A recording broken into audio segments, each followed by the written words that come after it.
Assalamualaikum warahmatullahi wabarakatuh.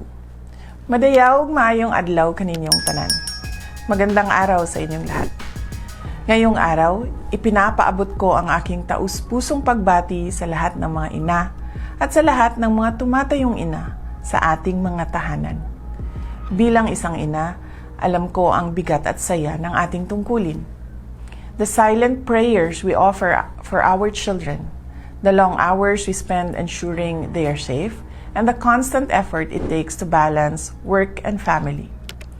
To nurture a child and lead a household is one of the most challenging roles any woman can take, but it is also the most rewarding.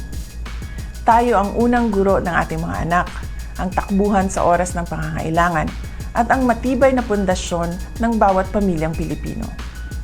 Ikarangal natin ang sakripisyo at katatagan ng bawat nanay, mula sa mga nag-aaruga sa loob ng bahay hanggang sa mga Pilipinang nagtatrabaho sa labas ng bansa.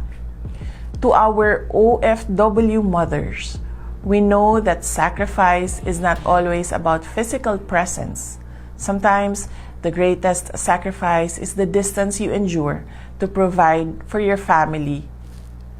Salamat sa inyong katatagan. Sa lahat ng mga nanay, nagmamahal at nag-aaruga sa amin, maraming salamat sa inyo. Maligayang araw ng mga ina. Mahalin natin ang Pilipinas para sa Diyos sa bayan at sa bawat pamilyang Pilipino. Syukran.